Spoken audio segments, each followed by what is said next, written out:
I just saw a TikTok recently, maybe we talked about this, where there was a 20-something woman and she was like all conspiratorial. She's like, "Hey, women, have you ever heard of this thing called pickup basketball?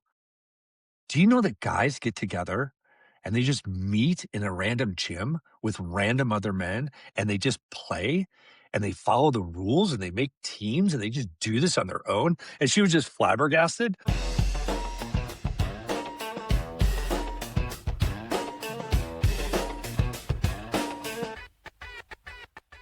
Hey, welcome everybody to episode 13 of I'm Not Even Supposed to Be Here Today, conversational cultural savvy podcast for folks trying to make sense of a world that has gone blippity blue. We're here to unpack the issues that boggle our minds, all rooted in a little history, a little culture, a little humor, a little group therapy, and a little humility. I am Chris Bevelo, owner of Bearing 287, an organization fighting the good fight to make the world a better place for all, and the sponsor of this show. I'm joined, as always, by my co-host, Des, who is a social impact comm strategist by day and who spends her nights remixing history to make sense of the present. Hello, Des. Good morrow, Christopher. How This goes it? episode is going to flow like the spring river that's broken free of the ice and is cascading down through the mountain. I feel like a free flow episode is ahead of us. Blessings. Spring as well. Spring has sprung. Spring has sprung. We are going to, in the spirit of that wasn't even an intentional segue, but wow. See, when everybody's on the same page, what happens? Spring has sprung. So what does that mean when you get the hell outside? This episode is going to be all about saying, screw you, technology. Screw you, virtual world. We're going back to the analog. We're going back to in real life. We're going to have a lot of fun talking about that. But first, shall we talk about our new little TV Yeah. adventure that we share? I don't know anything about your opinions on this. All I know is that you've said that you've watched it, and that is DTF St. Louis. So why Yeah. don't you give me your perspective on DTF St. Louis? By the way, for people who don't know, that's on Sundays on HBO. Yeah. It's just, I mean, to me, it's that new kind of windy show of like, what does it all mean? Where, like, who did what? Like, what was a catalyst? It's almost like a Tarantino film where, like, you introduce stuff kind of out of order, and then at the Yeah, end, it all kind of makes sense. That's what it kind of we feels hope. like. We hope, We right? hope it's That it going all to make makes sense. sense. I find it, when it started, I thought it would just be a dark comedy slash like a murder mystery. And as the episodes have gone forward, I've been pleasantly surprised each episode because it really gets a little deeper into the humans involved. And each episode, maybe there's a little bit perspective, and you're like, oh, maybe it's that person. But it's not like an over the top kind of crime thing that way. It's just it's very subtle. And you also come to be really, really empathetic with these characters. Nearly all of them, I find. Mhm. They're Yeah, weird. like everyone has kind of their like I don't know if I want to call it a flaw, but I mean in some ways it's like that was kind of a flawed decision. Um but then you kind of learn like, oh, it was for a reason, but you're like, oh, so yeah, let's see how that all I shakes will out. I will give some highlights, probably more frontal male nudity than any other show that I've seen. Uh, like, it just ponders that stuff. Not necessarily, I mean, I don't know that either one of us appreciate that, Des, but I'm not sure anybody would appreciate it, to be honest, because it's not I mean, attractive. Is that fair? is yeah, but is it an HBO show if there's not full male frontal? Like, is it even an HBO show? But they really stay on it, like, for a long time, to the point that it's not even uncomfortable. It's just like, "Oh, there's that again. We're gonna see that again." Um, so that's cool about it. Linda Cardellini is one of the main characters. She's super fascinating. Jason Bateman. I feel like I'm in Jason Bateman world because we just plowed through Black Rabbit, which is actually really good. and he's amazing in it. He's really good at this. He's very soft spoken in this. Uh, it's just a really weird. The motto that has been used over and over in the show is everybody looks normal from across the street. So it's kind of like you don't really know what's going on in your little St. Louis suburb. True, true, true. So would we give it a recommendation to watch? Yeah, it's one of those shows where, like, you kinda, like, watch it in the moment.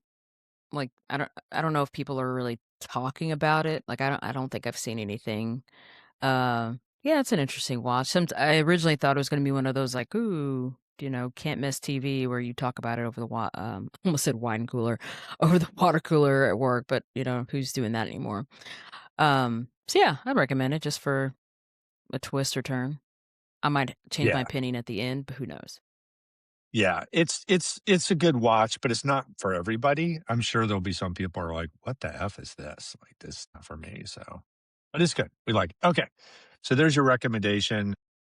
Let's talk about the world and virtual and digital and in real life, and again, it sounds like we're making this up because we say this like every other episode. We pick the theme for the next episode, so we always record this, we try to on a Monday, get it out to you on a Wednesday. We usually pick the theme somewhere in the prior week. So, for example, we picked the theme for this last Wednesday. And then the world again just here's us manifesting and aligns to this. So last Wednesday, we're like, let's say we've been kind of flirting around the idea of breaking free of our phones and moving off technology. Let's really dive into this cool idea of taking back the analog and taking it back in real life. And then sure enough, I think this was Thursday or Friday. I'm going to go ahead and read this because it's worth reading because it feels like about time. So March 25th, when was that? Uh, Wednesday? Thursday? Thursday. It was Thursday? I don't know. March 25th, a Los Angeles jury delivered a landmark verdict that safety advocates have been waiting for a long time. Meta and YouTube were found negligent in the design and operation of their platforms, concluding that Instagram, Facebook, and YouTube were, quote, deliberately built to be addictive. Jury awarded the plaintiff, who was a 20-year-old woman, $6 million in damages. Now she asked for $1 billion, so she didn't get nearly that. But the stories I've read have talked about, look, it's not about the money; it's about the actual. This is just the first. There's like an avalanche of these things. So, one of these showing up as guilty is. And I don't know if it's guilty because I think it might not have been in criminal court. It might have been the other thing, which I can't think off the top of my head. Anyway, the story that I'm reading from is from NPR. It goes on to talk about how, there are internal documents that are really revealing. One document said, quote, if we want to win big with teens, we have to bring them as tweens. Another internal document showed that 11-year-olds were 4 times as likely to keep returning to Instagram compared to competing apps, even though the platform's minimum age was 13. Like, Mark Zuckerberg goes straight to hell. I'm sorry, that guy he's just evil. He's evil. He knows this is evil. And the final thing was folks are really comparing this to big tech, big tobacco moment. And I think that that's really apropos. Scott Galloway, again, I heard him in reference saying, usually this stuff is put right, but it can take a long, long time. Like it took us 30 years from the first kind of accusations that tobacco and nicotine were addictive to get all the way to that one memorable moment where all those tobacco executives raised their right hand in front of Congress and lied through their teeth and basically lost all of that money, lost those lawsuits. And now here we are, right? Unfortunately, we've lost a generation. A generation is going to be probably my kids and a little younger who grew up with this with no, everybody's like, oh, yeah, sure, this is great. So that all happened, Des. Proof in the pudding. And then again, karma is just looking down on it. I don't know if you had this experience, but this weekend, it was so ironic because we had friends in town. And when they come in town, we always go out and do things. So we don't just sit around and look at our phones. Sometimes we go golfing. This time it was all of us. So men, women, golfers, non golfers. And we went to the Mall of America because they're from out of state. They love to go to the Mall of America. And I was there for 5 minutes and the in real life trend smacked me in the face. First of all, the place was packed. This is a beautiful, beautiful Sunday. It's like 65 here, and the place looked like Thanksgiving, like Black Friday, like just packed. So people are out. They're out of their homes, they're off their phones, they're out and about in a mall. And then the first place we go is Urban Outfitters, and right in the front, the first thing I noticed was a stand of Kodak cameras, like the old Insta, what are they called? Insta cams or whatever, because Gen Z loves that. They love the camera, which we'll get to in a little bit. Maybe the trend of cameras is picking up. Not phone cameras, actual cameras, just cameras. That's growing. And then right behind that, and you probably most people know this about Urban Outfitters, massive display of records, vinyl records. And I know that my middle daughter is huge into vinyl, and vinyl continues to grow. So right away within 5 minutes, I'm like, look at this. Look at this. Everybody is wants to get It away from their phones and their technology, does. Do you have anything like yeah. that in the last few days that hit you? Uh, Nothing like that. I mean, I guess I've noticed those items at Urban Outfitters through the years, but maybe the way it was set up was, like, more in your face. But what's been kind of circulating on my feeds or what I've been thinking about, honestly, is getting back to community. So there has been for the last feels like several years, there's been this conversation around the loss of third places. Like where do people go? What do they do? Yada yada yada. And I will say I've been kind of on the hunt for probably the past God, I think it's been like 8 years at this point, where I've been kinda on the hunt to find my tribe, my crew again. It doesn't help that I've been like a nomad for for like 4 of those years. That does not help at all. But there's something about that idea of like this place that I go to, that's where my friends are, that have been different iterations of that throughout life. So, yeah, essentially that's what we're kinda talking about is like, getting off our devices, the obsession that we've had, for the past, like, decade, 20 almost 20 years since the iPhone came out, and social media, terrible, AI is terrible, what have you, and so I started thinking more about, like, "Okay, God, how did we make friends back in the day? How do we meet people? Where do we go?" Because 'cause we're being fed and through the algorithm of, like, "Oh, you need to, like, find your third places," but then there's also, like, all of these different groups and ways for people to connect that are popping up. But to your point around us, like, okay, there's spring, it's warming back up. We can get back outside, especially for those of us that have been in colder climates. Um, and that there's also some life changes with us. Right? Like you have more free time. So you're looking to Mhm. now you're like, oh, well, what do I even do with my day? My evenings. And then me, I am moving to a new city.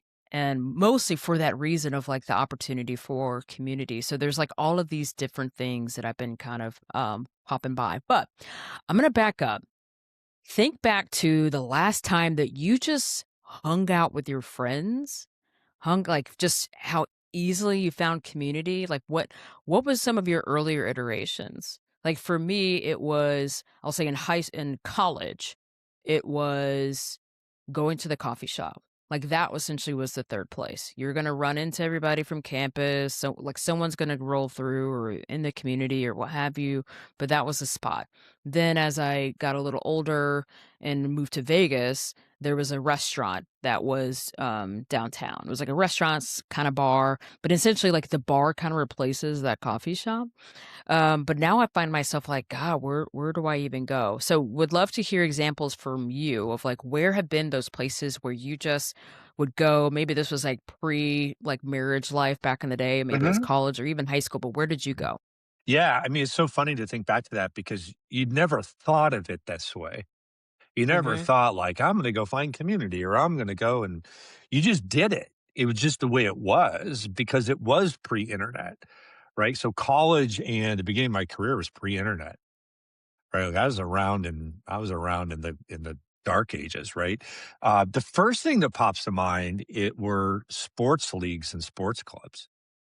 So, I mean, I played sports when I was in high school, but when I was in college, I'm not a college athlete or anything, but basketball all the time. Joined basketball leagues, would always go play pick up basketball at the gym all the time. And a lot of times that was with not with friends. It was not with my buddies. When high school and before then, it was always a group of us. We would always go to the local gyms and play. But in college, we were all spread over the place. And so I'd go to the gym like 2 or 3 times a week and just hang out with people there. This is a perfect example of just like those are my people, right? Um, it's interesting to me because I just saw a TikTok recently, maybe we talked about this, where there was a 20-something woman and she was like all conspiratorial. She's like, "Hey, women, have you ever heard of this thing called pickup basketball? Do you know that guys get together and they just meet in a random gym with random other men and they just play and they follow the rules and they make teams and they just do this on their own?" And she was just flabbergasted. So that's the best example I have, but there are others. There are clubs. A lot that reminds me of college and joining clubs. Um, and trivia night, used to do trivia night all the time.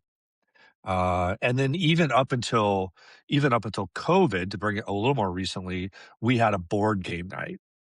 And we had 2 of them going because when I turned a certain age, and I'm not gonna repeat out loud, I was like, "Okay, I'm gonna go back to the things that bring me joy."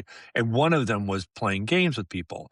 So we had a serious group of me and 3 other people, my daughter and 2 really close friends, and for 18 months, we got together and played once a month a really serious board game.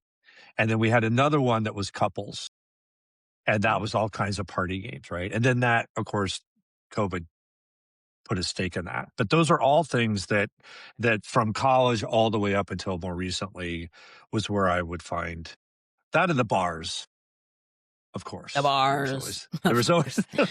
there was always the bars. Okay, so COVID. So did essentially like obviously everything halted because we were all at home quarantining and all that stuff. But have you found that any of that stuff has picked back up at all? I think it has, I remember writing about COVID, and one of the trends we saw happening that we projected might stick around for the while is something we called smaller life spheres. So people just not only did they have to stay in their homes, but even coming out of COVID, people were less comfortable traveling. They were less comfortable, like, oh, I'm not going to go across town for dinner. I'm just going to find something close by. Cause it was just we were all just kind of like, I don't know, sticking to our home base. I feel like that has taken a long time. I mean, COVID was over, well, still with us, but like in a serious way, it's been 3 years now, 3 or 4 years since like, and certainly since 2020, it's been 5 or 6 years, right? And so I think it's taken that long. I think that's part of what's driving people to say, like, I need to get away from my house. I need to get away from my phone. And I need to get out there where people are. The only other thing I'm going to throw in here as a variable is age. And I don't know if that's right or not. I just know that for me and many others that I know, up until the point of my late 20s, I went out all the time. Sport, like I was on softball, basketball, golf, like all of that stuff. And then for a lot of people, you get to a point where you're like, oh, you mean if I don't go out Friday night, I can enjoy my entire Saturday? I don't sleep until noon. And you start calming down. And then some people have kids, and that changes everything. And so I know that as you get older, folks tend to kind of nest more and they kind of stick more to home. I think in general, I don't think that's true of everybody. So I'm not trying to paint a broad picture, but I try to separate for myself how much of this is just history and technology and COVID, and how much of it is me going bald and having a gray beard. I think there's a little of that in there, to be fair, but I still want to get out there and we'll talk about what we're going to do and what we are doing, but Yeah, what Yeah. about you? Yeah, there's definitely I mean, age is a factor, life stage, lifestyle, um, your identity, yeah, a lot of those play a factor in this.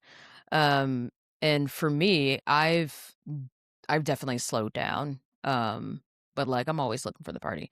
Um, but to your point around the like the factor of age, um yeah, and, like, as I'm, I'm in my early 40s now, and I'm like, "Oh, I didn't think I would know." I'm like, "Oh, I'm gonna still be." I'm like, "Oh, I'm noticing a difference now."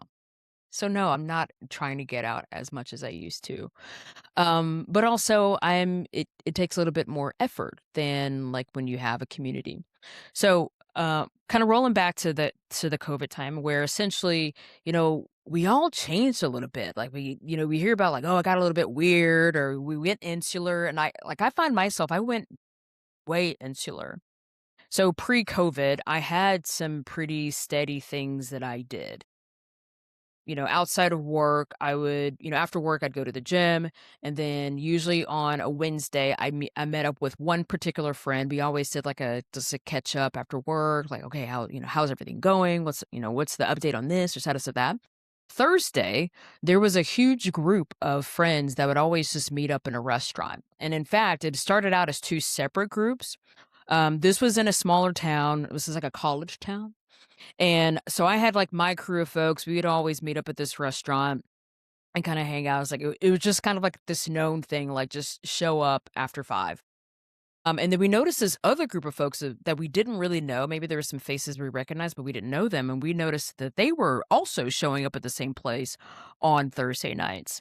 And so eventually, the groups ended up merging and then it just became this huge, like, super group. And so it was just like so much fun, like pop in because you never know who's going to show up. And also, especially with it being a smaller town, and the owner, the chef, the bartender, so, like, everybody's friends, and it was a really unique experience of, like, you walk into this place and, like, you kinda bounce around different tables, and you sit down, you go and say, "Hi, oh, hey, da, da," and you join their table, which, like, in a normal place, like, in a city, like, you don't do that, there isn't, like, all of this commotion. And then, like, on Friday nights, we always met up at this, one pub. I would meet some folks there, and then I had standing dinner date with these other group of friends, and then after that, I knew that I could meet this, like, 3rd group of folks, and so that was great, and then for me, my Saturday and Sunday was like, I'm laying low, like, my social battery was filled during the week. Cut to moving to a larger city, though, and that got a lot harder to do. Like, I made friends, I would meet people out and about, but it was really hard to really get that, like, organic kinda meetup thing happening again because there's so many different options. There was, like, so many like, this was Nashville, it's poppin', there's, like, a new restaurant opening every week, it feels like, and so everyone lives in different neighborhoods, so it's a little harder, so I started thinking about this idea of proximity. And so I'm curious for you, like, uh, uh, again, emphasis on that proximity with your crew, with folks that you've met up with, the game nights. Were they a part of did they live nearby? Were they neighbors? Did you know them through like other things? Like what role did proximity play for you or didn't play for you? I mean, obviously, back in high school, I was in a smaller town, so it was just a smaller. I mean, it wasn't super small. Ames, Iowa, which is like 30. Well, I guess it's like 60,000 people. So not a small town, but everybody in it was one high school, for example. So won't count that. In college, it was almost universally through college. Though I remember I had spheres. I had like my college dorm, and then out of my first year in the dorms, a friend set that was my college friends. I still have my high school friends, the bulk of which were still in Ames, some going to college, some not, but they weren't in my college friend set. Then I have my work friend sphere. So I worked at a place called Drug Town. People laugh. That's a actual place. So that was a sphere of friends. So it really depended on like where I knew the people from. Once I moved to the Twin Cities, though, what kept me in those things I was talking about before, sports leagues and trivia and that kind of thing, was the lingering effect of those fears. So, like, the college friends, a lot of them were up in the Twin Cities. High school friends, almost all of my high school friends that I was close to gravitated to the Twin Cities. So that's how I got involved in the softball leagues and stuff like that. But then that kind of petered again as everybody started having kids and couldn't do all the things. And then it became neighborhood before, I mean, let's be honest, before Trump. Once Trump hit, the neighborhood stuff really started to fall apart, sadly. It just did. Like, it survived maybe the first term, though but barely, but then it just after the first term, and it just fell apart because there was groups of people in our neighborhood that would get together on the regular, and it was a mix of politics. And like in the good old days, people didn't give a shit about that. And then it got to a point where one group did, and then it was like, this is awkward. And so it just stopped. So politics stopped a lot of that. And now it's just, we're out in a suburb, Des. I mean, Mhm. one of the things that I'm really looking forward to is, as I think I've spoken about, we have a place up in outside a little town in the northernmost town in Wisconsin called Cornucopia. And that is a community. Like, it's a community known of artists, of kind of bohemian hipster people. Um, and we've met a lot of them, and I can't wait to be up there more and be a part of that community where you do walk into a bar and everybody knows each other. I really want that. We tried to do that here in my suburb. Tanya and I were like, let's make this our hometown bar. And it just didn't stick. But once we get up there, that's going to stick. And we have that a little bit in the town that she's from that's nearby because she grew up there. So family and friends are already there. But I can't wait to get to that. I really Yeah. can't wait to get back to kind of small town feel. Not that I'm against a big city, but if you want community, it's easier, to your point. So when you mentioned suburbs, right? That was one of the moments that kind of broke this idea of like how we're kind of civically engaged or engaged with each other as a community because like you're so separate. So there's this book, Bowling Alone, by Robert Putnam, who is a researcher, professor on this whole thing. He put out a book like decades ago. I think it was like what the 70s, 80s, something like that. That was talking about the kind of the decline of civic engagement, where he's talking about how like people used to bowling alone. People used to show up. Bowling alleys were like a third place. People were involved with their churches, with their different civic Right. groups, and all that kind of stuff. But then if you're looking at the history, you know, these different peak moments when we first were kind of growing as a country, most people were, outside of the South and like the crazy like exploration of the West. But if you're looking at the original part of the country where groups of people were more closely concentrated together, that idea of walking outside your door, seeing people, seeing your neighbors, going to the store, going to the cafe, what have you, it all just kind of happened organically and naturally, right? Because you're all like right there lumped together on top of each other, especially if you're in the cities. But then the invention of the suburbs, where everything got sprawled and spread out. You're in your little like mini like subdivision or whatever, your little cookie cutter. I mean, I wasn't. But you lose that proximity to like that closeness. Like as a kid, you might still have it because you go outside to play, but as an adult, you lose quite a bit of that unless you really make that effort to make connections with your neighbors or what have you.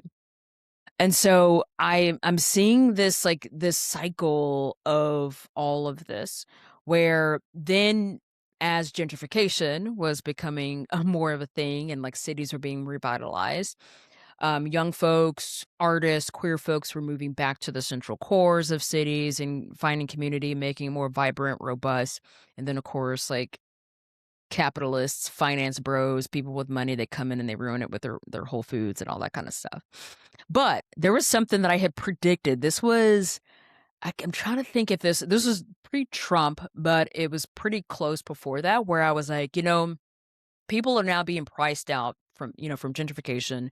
Folks that really created the vibrancy of these communities, they're being priced out. And so where do they go? And I noticed a trend of folks. So this was in Tennessee, and I'll notice a trend of folks moving to these smaller communities. I'm talking about like counties, like the place by you call it like such and such county, right? And I noticed that a lot of folks, like business owners and folks that were really like big in creating a lot of, what Nashville is today, but like more like so like the Tomato Art Festival. Like that's like one of the biggest favorite, Right. festivals in Nashville. One of the creators of that, she and her husband, they ended up moving to the small town in Cannon County. It's Woodbury. And I'd noticed a lot of different folks, like professors who were who weren't teaching anymore. Maybe they were retiring, what have you. And I noticed this trend of people. So to your point around like you're finding more community and connection in cornucopia in these smaller towns that are filled and vibrant with arts and what have you. I'm like, I think that's kind of the next tip. I'm not saying you can't get that in larger cities, but it's a little harder. But then also like if a lot of folks have been in the suburbs, like forget it. You're kind of cut off because otherwise, like especially if you have kids, all your days or evenings are spent is like trucking around whatever kid sport or in whatever they were involved in, like, trucking them around to that. And then maybe you had like some group play dates or your church or what have you, but everything was, pretty secular. So, anyways, now there's like all this conversation around how do we get back to community?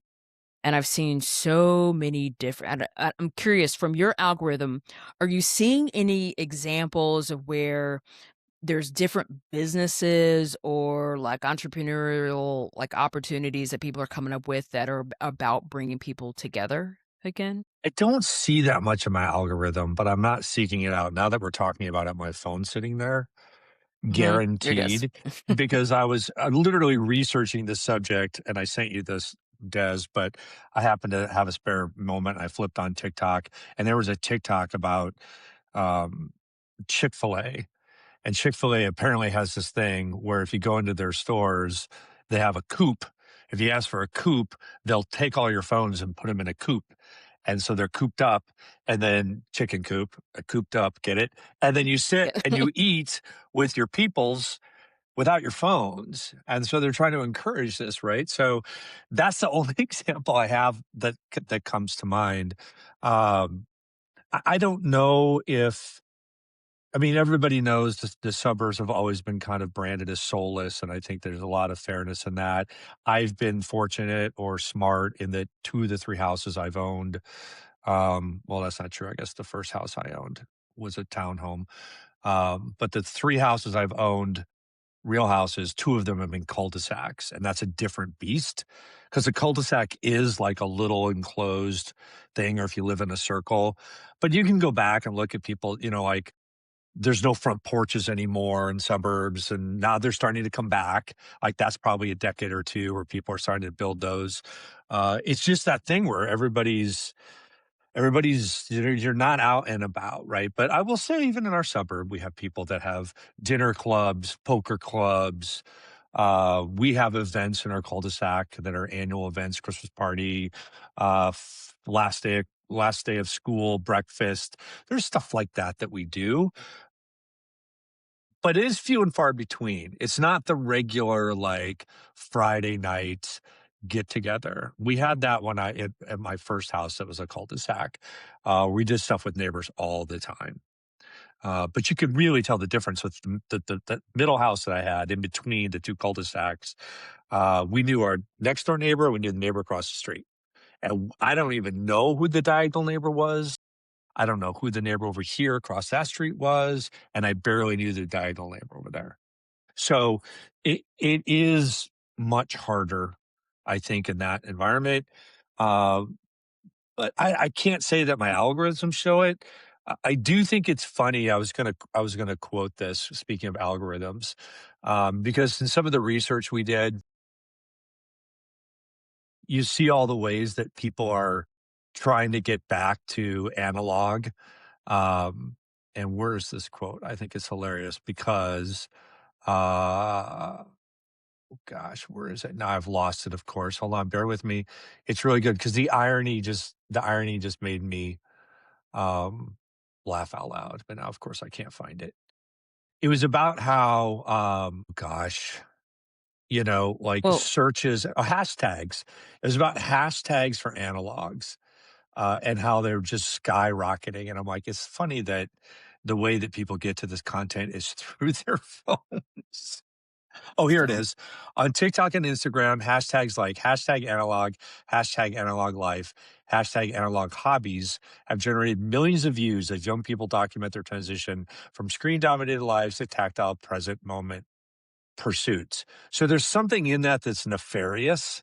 Like I don't know, maybe it's a good thing that the hashtag and the virtual is a portal to it, but it's yeah, sad that it's being cited as successful because there's millions of people posting online about it.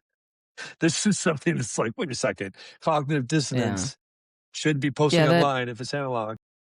yeah, that is interesting. I mean, that's the way we're gonna get info now. It's like that's just how we're gonna get the invites. But what I'm seeing on my algorithm is, and the first one I ever saw this was 2 years ago. It was called Timeleft, and the concept is called like dinner with strangers, where they exist in major cities.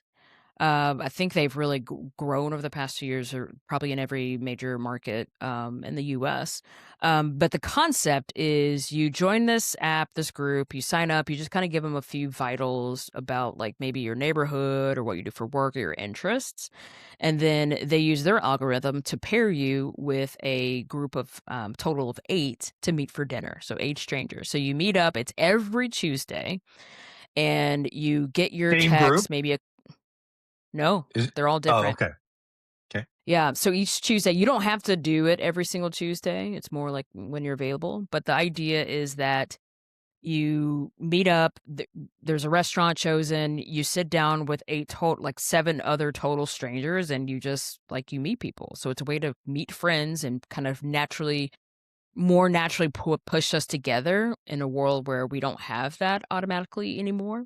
And then I've seen other groups, there was another one that I had joined, that's called God, I actually just had to end it. Um, but anyways, there's several different versions of these groups where it's again an app that brings you together. Just recently, there's one for gay folks to meet up for dinner on Thursdays, major cities, and so I'm seeing all of this. I'm also seeing postings because of my nomadness. I have this Finsta, this fake Insta account where I just follow Oh. different things for each city of like restaurants, events, groups, bands, like music venues, films, just to see like, okay, what's going on? What can I go check out maybe this weekend or something like that. And I've noticed an uptick in the silent book readings, like so people meeting up to just like read together. I've seen these like lectures at a bar where you'll sometimes they're like a maybe a professor in the area that gives a lecture on something, and you come and it's usually like at a brewery or something like that. I've seen other like dating versions where you create a PowerPoint like if let's say you have a friend that's single, so you create a PowerPoint about like how they're wonderful, like to kind of push them out there. But like all of these different like little ways. So I was just curious if you've seen any other examples like that, or even just like run across a list.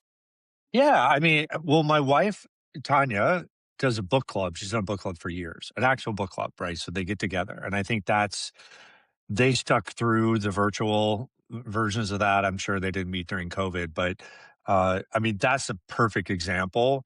And I do see that. The other thing that I have done a couple times in the last 10 years, but I really vow to do more, is pick up your or somehow subscribe to your local community education catalog. So if like usually it's a school district that'll send it out and it'll be like community education. And that thing's full of stuff, right? It's not like, oh, go get your degree and whatever. It's here's a class on how to like fix your engine. Here's a here's a chess club, like, it has clubs in there. So, it's a great way to find a group of people that have a shared interest and just try it out. You don't have to commit to anything big, but it's always fun for me to pick that up and look through it and go, "Oh my gosh, look at that."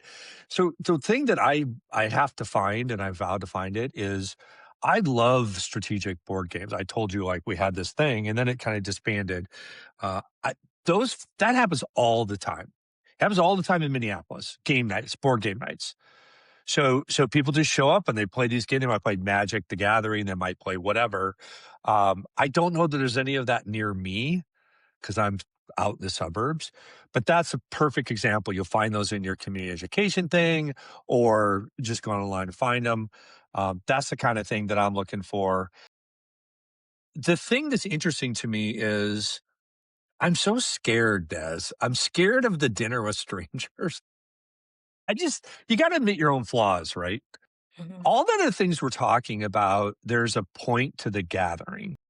Book club, it's to read the book. Sports, it's to play a sport. You might join a bowling league or a golf league. It doesn't have to be competitive. It could just be for fun, right? Trivia nights to play trivia, game nights for game night. Man, would I be worried about dinner night because the whole point of dinner night is just to have a discussion. And how do you have a discussion these days without touching the world that lives around us? And as soon as you touch that world, like you could be touching the third rail inadvertently or vertently. Some people will do it like intentionally, right?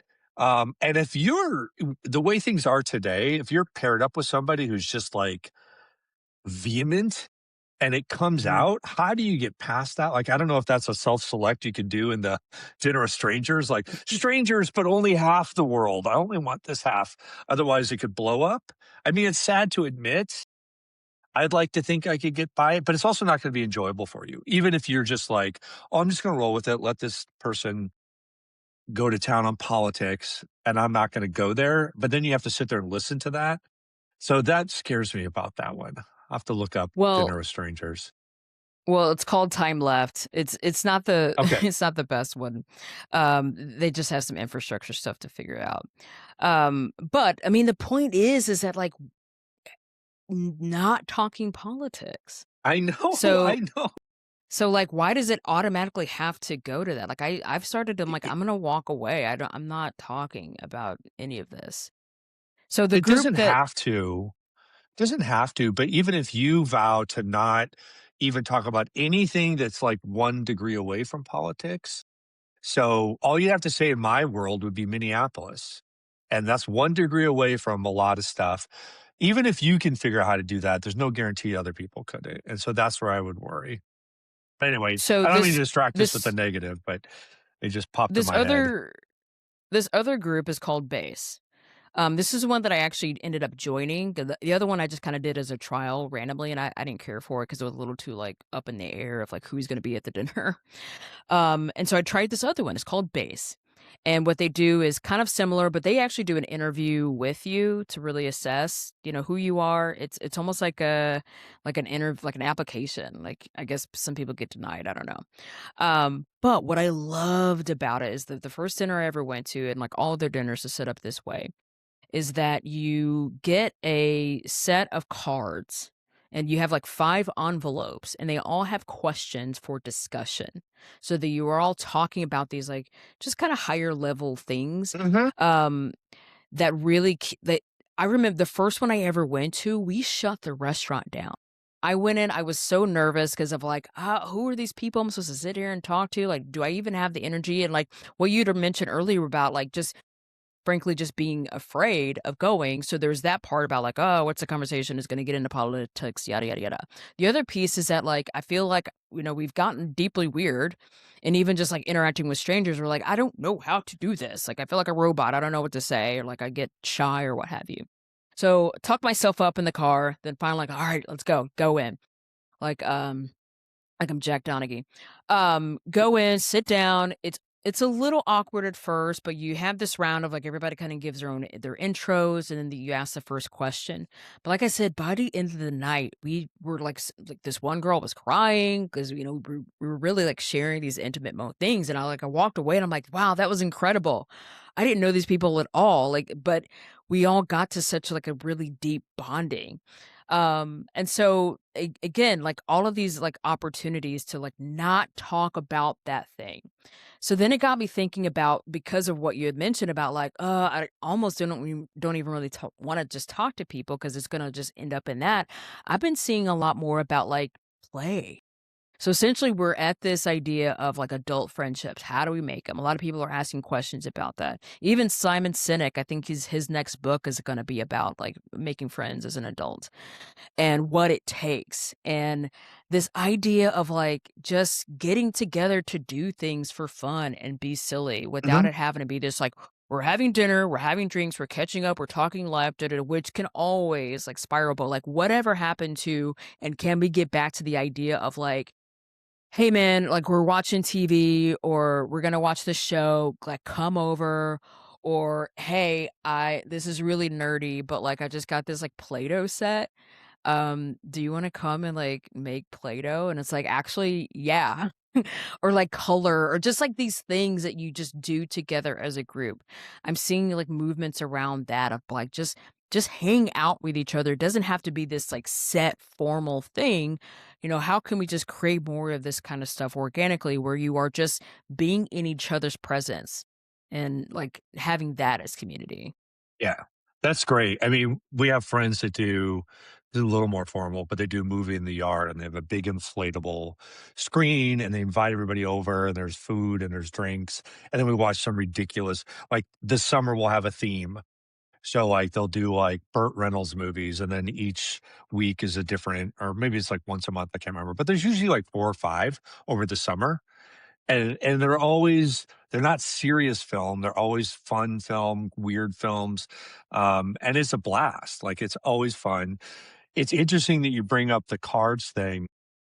We just did this with the friends that came over. So here we are, you got 3 Gen Xers, you have 1, 2, 3, 4, 5 Gen Zers in the room. And we're like, we just got done with dinner. Like, what are we going to do? And Tanya, the therapist, always wants to play therapy games. And she's got this game called Hygge, which, if you look up Hygge, Hygge, Hygge's a whole way of being. It's like a Norwegian Scandinavian thing, and I read an article about it, like, one way to think about it is when it's winter out and because it's Norway and Norwegian or whatever, and you just get together in front of like, with hot chocolate in front of a fire, and you just celebrate, like, the warmth of being together. So it's a whole thing, but there's a board game called Hygge, and it will be, like, random questions, and it's just like, "What's the worst vacation you've ever taken?" or "What's the best vacation?"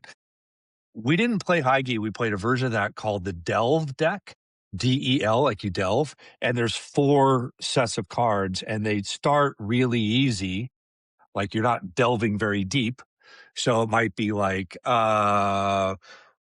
"What's your favorite way to make eggs?" And then everybody talks about that. But then you can go deeper, and it gets really deep, and it may be like, "What's one thing you're just horrible at?" Or I'm trying to think of some of the questions we had, like, um, what would surprise everybody in the room to know about you that nobody else knows? And so we played that for 2 hours in that mixed generation, so here Oh, you had a 17-year-old, you had a 21-year-old, a 24-year-old, a 24-year-old, a 23-year-old, and then us Gen Xers, and everybody was into it. Everybody was into it. Uh, and so just have a Heige party. Have have the people Huggy come party. together and just say, pull out the cards that are political ahead of time if you don't wanna go there, which is probably smart, and just have fun with it. It was I great. love that. And so as I'm thinking about, both of us going into this next chapters of our lives, well, we're already in it. Let's make a pledge to do things differently, to do the things that's uncomfortable, do the thing that's playful. Find out, and then we'll report back to each other, like, as time goes on, of like all the different things that maybe we've been afraid to do and nervous to do, or like just thought was like dorky. Like, for example, this was probably like 10 years ago.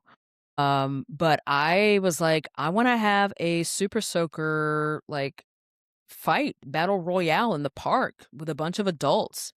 Right? Like, almost like dodgeball style. I'm like, "You know what? I'm gonna do that again." That was a blast. Like, everyone showed up. Everyone, like, all ages. It ranged from boomer down to young millennial at the time, and it was a blast, and then, like, oh, you just go hang out. Stuff like, okay, I remember being in plays, and then we would just, like, go to someone's house after and just hang out, and, like, eventually someone brings out their guitar, brings out harmonicas, and we were just kind of riffing, singing, like, I don't know, Jason Mraz or something back in the day. Um, What? but as Jason Mraz, you remember, like, peak I or, do. like, during the peak of, like, John Mayer? Ah, what a time. Anywho, that's what I'm gonna that's what I'm gonna commit myself to do is I've been out here being a voyeur, kind of seeing, trying all these different cities to see like which one can I find community or maybe even make community. I thought it was gonna be Chicago, but I'll be honest, it's overwhelming because there's so many options. Like each night there's like 15 different things we can do. I need something a little smaller. I'm kind of like you. I'm going back to that cornucopia. I'm moving to like Santa Fe, New Mexico. There's already a Mhm. thriving artsy community. When we were there Man. last year, we met people immediately and kept running into people. And then it dawned on me, I was like, that's what I'm looking for. So then what am I going to do while I'm there? I'm like, all right, I'm going to get out of my comfort zone. I'm going to just talk to people, see what kind of energy comes back my way, and then just start inviting people to do random stuff. Like even just like going for a walk or, hey, couple of y'all just come over. I'm going to do a taco night. Like just come over and just get back to that normalcy of hanging out, being silly, listening to music, just cutting up and not like being so worried because if anything that we should have learned from especially these ice raids this past year is the spirit of community and people showing up for each other, showing up for their neighbors, even if they don't know them. I'm like, okay, how can we manifest and create more of that in our day to day lives about like just showing up, being there for one another, getting outside of our comfort zones, and like I don't know. And getting out of this like rugged individualist alleged idea of what America is, but that we are more of a communal society than we let ourselves on to be. Well, we What have about to you? be, right? Like, as humans, we have to have that connection. We just have to have it. And I think that is, again, if we go back to the beginning of this episode and we were talking about, we're finally seeing some accountability for the social media and tech giants who built these addictive services and products, right? But it took a long time. I think it's the same kind of thing of people realizing, hey, time out. I don't really get fulfilled from social media. Like, that's not really, I have 4,000 friends. So they're not friends. Like, we would joke about that like a decade ago. But I think Gen Zers are actually feeling that way. The ones that have lived with it since the very beginning are maybe some of the most, from the research I've done, um, dying to get out of that and wanting to live and connect. And here's the thing, they are like, we can stereotype all day long and people talk about how, oh, the kids are addicted to their phone. First of all, adults are addicted to their phones as much or more than kids. Let's start there. Second of all of my kids go out and do things, and their friends go out and do things. And if I'm not mistaken, a bunch of friends were together at the Mall of America, like 5,000 people. So they're not just, some people are. The people that couldn't go out before all of this digital stuff, who just stayed home, are staying home. But that's the same, right? I think like we overemphasize the digital because it's true, but they still are doing things in real life. I think it's the realization of all of us that this, we just have to get back to this. And I'm committing to, I'm probably over committing. I have a lot. I think I said in the last podcast or one of the last podcasts, maybe we were talking to Diana about organizing, that one of the things I'm really looking forward to is getting involved in an organization or movement around a cause. Because one, I want to give back, but also I love the idea of a group of people that are lined on that, and Mhm. imagine who those people are.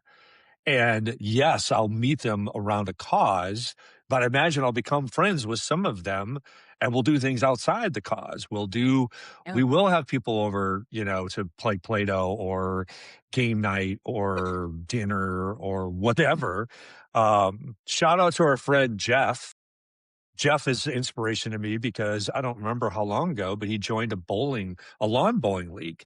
Bowling. I know he talks about it all the time. It's like his big passion. So this doesn't have to be like, oh, I got to get in shape so I can go play basketball again. As much as I'd love to do that, lawn bowling, I'm sure it takes some. Sorry, Jeff. I'm sure it takes some like athletic Yeah. skill, but it's an example of what you can do with just picking up a concrete ball and starting to play. You don't need to know it. You don't need to be an athlete. You can just have fun. So there's just a lot, and I'm going to have to like I don't know how I'm gonna do it all. I wrote down, as you said, let's commit. I can share what they are, but there's probably too many. If I get 2 of these, I'll be happy, 3, I'll be thrilled. I probably won't be able to do all 5. Speaking of our like friends of the pod, an inspiration for me was Melissa. She threw a party a couple years ago. It was almost like it was a dinner party ish, but it was a melding of all the friends. So it was a murder mystery dinner party. So it was her coworkers, work friends like me and a group of us, her friends from her like all through the years, her husband's friends, like everybody coming together. And at first I was a little nervous. I went because I'm like, it's like Melissa's a homie. I'm gonna go, and I'm gonna know some people because some of my coworkers are gonna go. But the idea, so it was such a fun night because you get the card of like the character you're supposed to play, and then you show up in character dressed, and you are in character all night long. And at first, you're like, how do I even do this? I'm like, oh, it's kind of awkward, and there's not nudges for you to go speak to the people that you have no clue who they are. So at first it starts out super awkward, but by the end of the night, I was cutting up with like some of her husband's like friends, and we were just and I ended up running into one of them. She at a dental office, and she was like, "Are you?" I'm like, "Oh my god!" So just go do that thing. One thing I'm gonna do is there is this really cool point at the top of a hill in Santa Fe that is great for sunsets, and if this doesn't already exist, I'm gonna do like a little sunset DJ party, maybe every like Thursday or Friday, something after work, where like I'm just gonna start doing it, have the music, invite some people, and like just see if it grows. Because I've watched other people do that. Like that's kind of my commitment of putting myself out there of like what I want to receive in the world. I need to actually put that out there too. So that's Yeah. gonna be one of my commitments. But yeah, to your point, going to these organizations, you absolutely will like meet up and go like out to dinner or what have you afterwards. I mean, that's how I met Diana. That's how I met like most of my friends in Las Vegas. And so I'm going to get back into that as well. I I gotta do the board game thing, Des, that one of the Delph deck questions was, "What is one thing you believe you wished more people believed?" And I said, I don't know if it was the word was belief, but it was just like, where do you feel isolated from everything else? And I said, like, it's a sad story. Every Christmas, I buy a new strategic board game that I think looks cool, but nobody plays. I can't get anybody to Mhm. play. So each year I get a new one. So I have like 10 of them I've never played. And I said this in front of the group because Tanya doesn't like the strategic. She likes games, but not the strategic board games. So we can't play. And the group that I had together hasn't been able to get back together. So I'm just like, And what was cool was one, so many people around this is a family we hang out with all the time. They're like, I'll do that. I'll do that. Let's time. Let's find a weekend. Let's do it. Let's spend 2 days. So I'm like, okay, cool. Like I'm not even thinking of the younger generation, but they're all down. And they remember when they were smaller when we play these games. Remember this one and that one? I'm like, yeah, we still have those. Nobody will play with me. They're like, we'll play. And so getting that together, but I'm going to find a game night. The idea of going to a bar where there's just random people with random games. I'll probably have to bring somebody with me the first time, but Mhm. that sounds incredible. Like, other than the person I'm going with, I won't know anybody, and once I do it once or twice, I won't even need that person. That just sounds like joy. I can't it Yeah. just sounds joyous to me. So, that is my commitment. I gotta find one. I know they're around, it's just how far do I have to go, right? And also, I don't wanna go, like, to the University of Minnesota where it's a bunch of students and creepy old guys like, "Can I play?" I'm like, There's neighborhood game nights everywhere. I just have to find one. there you go. So that's All right. one of We're 5. I'm gonna say the other ones out loud because I don't wanna commit to them publicly. It's like bring back the art of banter where you're just bantering with strangers. You can like work that muscle back out or back up so that it feels like more natural again. But shall Yes, we yeah. wrap? I think we should wrap. So, wow, look at that, free flowing like a spring river that broke free of the ice. and it's tumbling over the mountains. I think that's what I said at the beginning. We'll see if it's the same. But that was great. That was great. So let's wrap. Thank you, Des, as always. And thank all of you so much for joining us. Hopefully, this helped you cope in some way with the world around us. Get out there, commit to something, find your people, find a new group of people, bring together an old group of people. Just get out there and live life. Get off your phone, get out of social media, live it. Please like and subscribe to the show wherever you watch or listen to podcasts and give us good ratings, particularly on iTunes, where it helps more people hear us. Visit bearing287.com or follow me on Substack to access other helpful content. I'll be launching some new content, Des, soon. I'm hoping next week. So watch for that.